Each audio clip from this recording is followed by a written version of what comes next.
في زاوية مظلمة من مدينة المنصورة حصلت جريمة صادمة. راجل اتعرض للتعذيب وانتهاك من أقرب الناس ليه. اللي حصل ده حقيقي. يلا نبدأ الحكاية.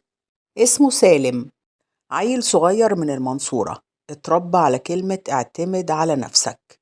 والده كان موظف بسيط بيقبض مرتبه آخر الشهر بالعافية، وأمه ست بيت طول عمرها بتحلم تشوف ابنها راجل ليه كلمة وليه مكانة. سالم من وهو في الجامعة ما كانش بيحب المذاكرة الروتينية، دماغه كلها شغل وبيزنس وفلوس داخلة وطالعة. النهار في المحاضرات والليل قاعد قدام اللابتوب بيدور على أسعار وشحن وجمارك وبضايع من الصين. كان حابب فكرة إنه يستورد حاجة ويكسب منها بدل ما يفضل موظف تحت إيد حد. صحابه كانوا بيضحكوا عليه ويقولوله: يا عم خليك في كليتك، الشغل ده عايز راس مال. كان دايما يرد عليهم وهو واثق: راس المال الحقيقي المخ مش الفلوس. اشتغل الأول في مكتب صغير تبع تاجر كبير، شال كراتين وسافر مخازن وعرف يعني ايه جمارك ويعني ايه موظف فاسد عايز سبوبة عشان يخلص ورق. يعني بمعنى أصح اتمرمط، بس اتعلم. وبعد كام سنة ربنا فتحها عليه في صفقة موبايلات ولابتوبات من دبي. الراجل اللي كان شغال عنده شاف شطارته وقال له: لو عايز تفتح مكتب أنا هساعدك، علشان انت تستاهل. أخد شقة كده صغيرة على قده وعلق يافطة كبيرة: مكتب سالم للاستيراد والتصدير. ومن هنا السوق عرف اسمه، بقى يتعامل مع الصين ودبي وتركيا، وعمل لنفسه زباين وسمعة إنه راجل شريف وبيسلم البضاعة زي ما اتفق عليها. ومع الفلوس جاله الجواز. اتجوز هدى، بنت من المنصورة شكلها هادي ومحترمة. وبعدها بفترة دخل في جوازة تانية، مريم. حد هيقول سالم ليه اتجوز اتنين؟ سالم كان شايف نفسه يقدر يعدل ويصرف على الاتنين، وكان شايف إن حياته ملك ليه وهو حر فيها. هو كان فاكر إن الفلوس تحل أي مشكلة، وإن الجواز من اتنين طالما قادر يصرف ويعدل يبقى الدنيا هتبقى ماشية زي الحلاوة. لكن نسي إن في قلب كل ست حسابات تانية، والغيرة ملهاش كتالوج. هدى اللي كانت أول حب وأول بيت كانت ساعات بتبص لسالم وتسأل نفسها: هو ليه بيحبني؟ ولو بيحبني زي ما بيقول ليه اتجوز عليا؟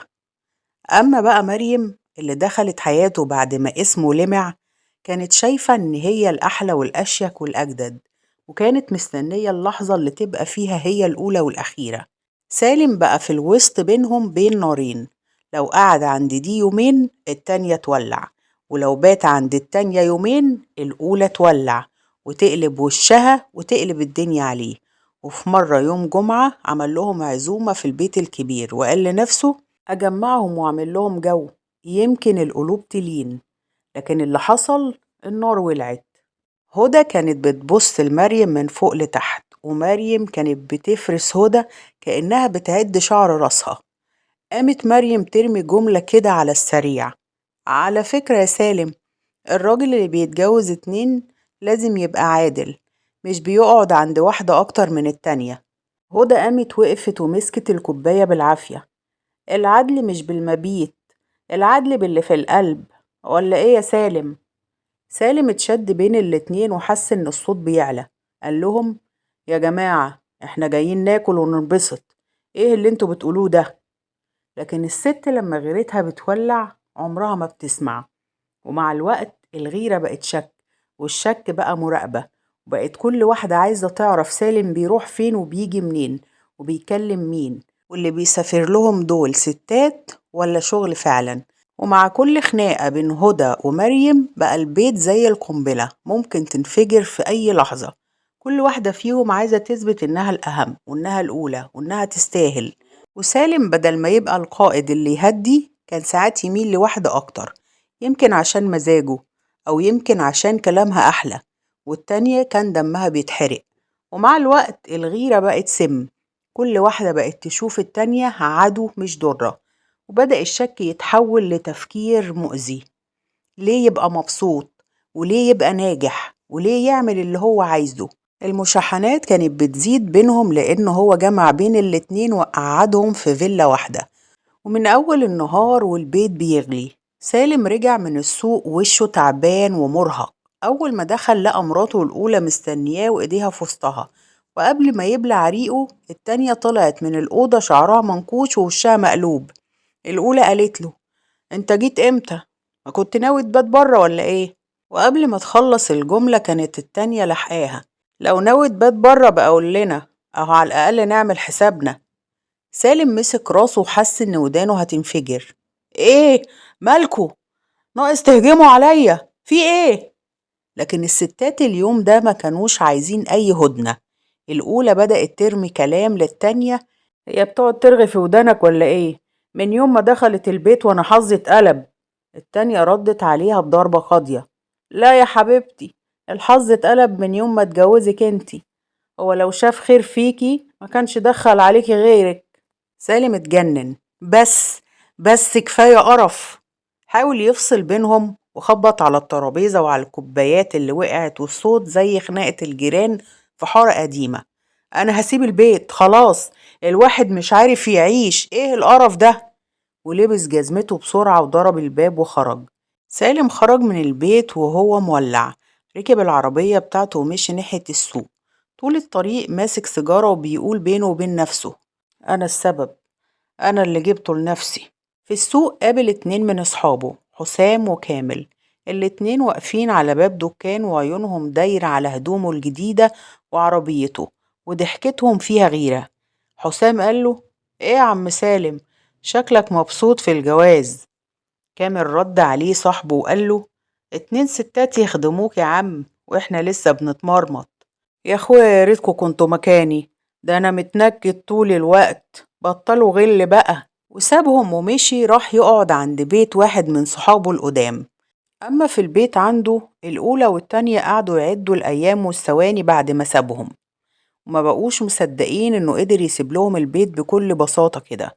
وعشان يرجعوه اتفقوا ان هم يبقوا كويسين ويعملوا اكل حلو ويبانوا ان هم متصالحين ومفيش اي حاجة بينهم. وقبل ما يرجع جالهم تليفون إن جوزها هيتجوز عليها هي وضرتها، وهيجيب لهم التالتة يقعدها معاهم في البيت. ومن ساعة ما سمعوا الخبر ده وعقلهم كان هيشت، وقعدوا يفكروا هيعملوا ايه فيه. واتصلوا بيه فعلا وتظاهروا ان هم كويسين ومرضيين، واتفقوا ان هم يعيشوا مع بعض كويس، وارجع واحنا هنبقى كويسين وهنثبت لك ده. وفعلا سالم رجع وقعد معاهم يومين تلاتة، الدنيا حلوة جدا والبيت كان هادي والأكل تمام ولابسين كويس وضحك ولعب ومفيش أي مشاكل. سالم حس لأول مرة إنه مستريح بعد كل الهم والغيرة، وكأنه نسي القرف اللي حصل قبل كده منهم.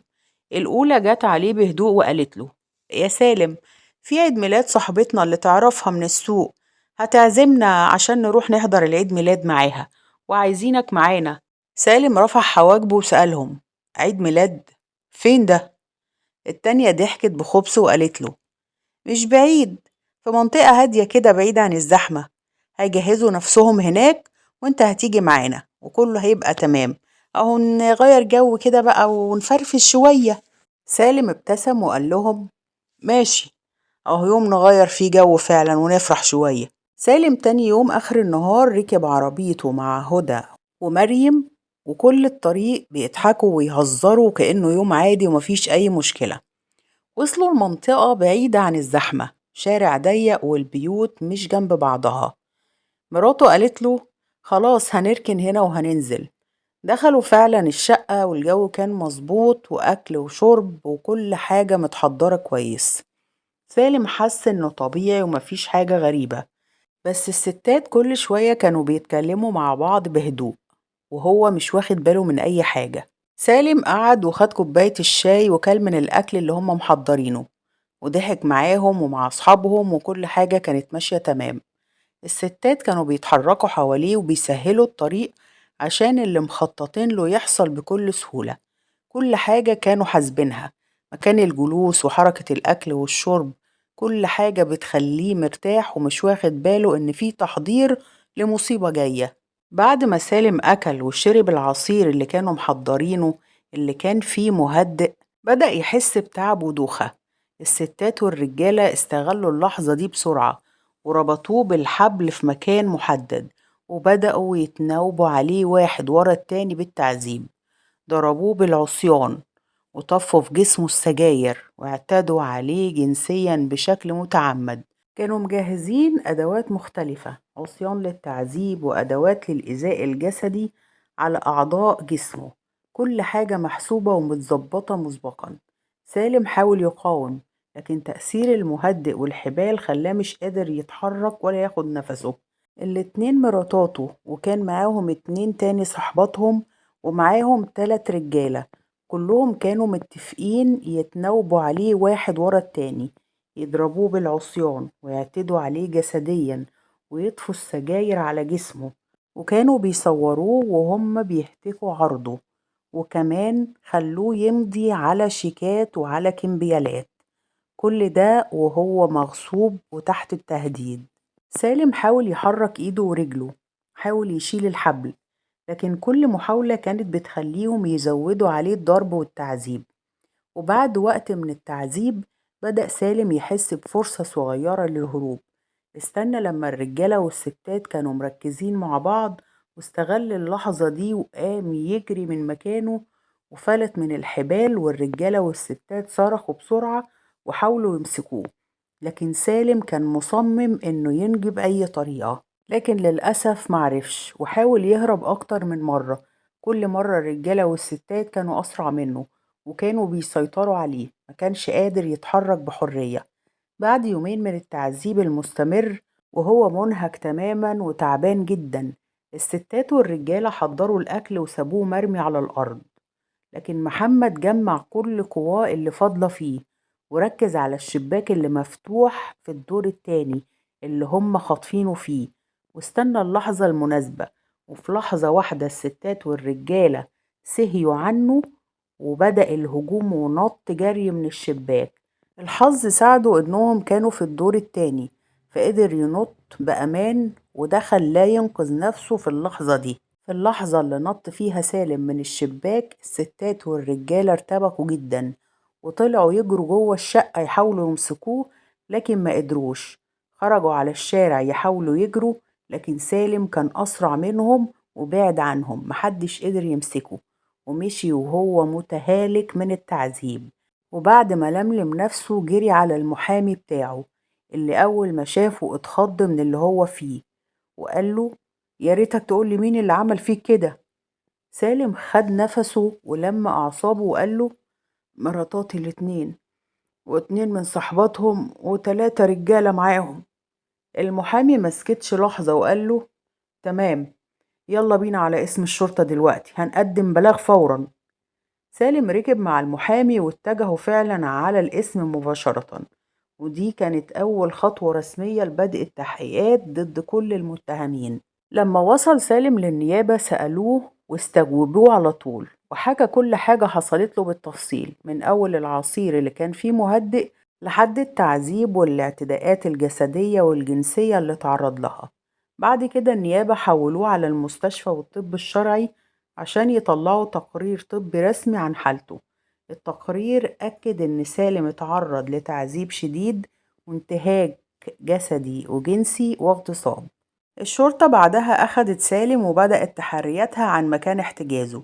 وصلوا للعنوان اللي سالم وصفه، ولقوا الشقة فاضية تماما، وكان معاهم إذن من النيابة. فكوا باب الشقة ودخلوا، ولقوا كمية من السجاير المستخدمة في التعذيب، وحبال لربطه، وعصيان وأدوات جسدية للتعذيب. الشرطة حرزت كل الأدوات دي وشمعت الشقة كلها. كل الأدلة دي كانت موجودة ومثبتة بشكل رسمي عشان تبقى جزء من التحقيقات والمحاكمة. الشرطة بدأت رحلة البحث عن ال7 اللي سالم ذكر أساميهم، مراتاته الاتنين وصحباتهم الاتنين و3 رجالة كمان.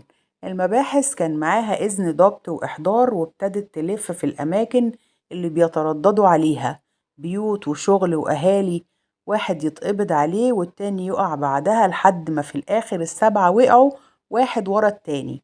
في الأول زي أي متهمين أنكروا، لكن قدام التحقيق وقدام محاضر الشرطة وقدام التقرير الطبي وقدام معاينة النيابة للشقة اللي اتشمعت واتحرز منها الحبال والعصي والسجاير والأدوات اللي كانت موجودة هناك. انهاروا واعترفوا، والاعترافات اتوثقت، والنيابة حولت القضية رسميا لمحكمة جنايات المنصورة بتهمة هتك عرض وتعذيب واحتجاز غير قانوني والتعدي على المجني عليه. القضية دخلت جلسات والمحاميين اتكلموا، والأوراق اتقلبت صفحة صفحة لحد ما المحكمة قالت كلمتها. وفقا لحكم محكمة جنايات المنصورة الدائرة الرابعة، 2 من الستات خدوا 10 سنين سجن مشدد، والست التالتة خدت سنة سجن مشدد، أما الرابعة اتبرأت. أما ال3 رجالة اتحكم عليهم بالسجن 10 سنين. القضية خلصت، لكن اللي حصل عمره ما يتنسي، وفي يوم وليلة اتحول من راجل بيجري على رزقه لصفحة كاملة في دفتر جنايات المنصورة. لو وصلتوا معانا للنقطة دي اكتبوا لنا ان انتوا من الأبطال، وصلوا على النبي في التعليقات، واكتبوا لنا رأيكم المهم جدا. ايه اللي يوصل 2 ستات يعملوا في جوزهم حاجة زي كده؟ تفتكروا الطمع ولا كانوا غيرانين عليه؟ ولو انت كنت متجوز واحدة واتجوزت عليها التانية، تفتكر من الصح ان انت تقعدهم هما الاتنين في مكان واحد؟ ما تنسوش تعملوا شير لأصدقائكم عشان نسمع رأيهم هما كمان في التعليقات. وبشكركم شكرا جزيلا حبايب قلبي، لو لسه معانا لحد دلوقتي شكرا جزيلا.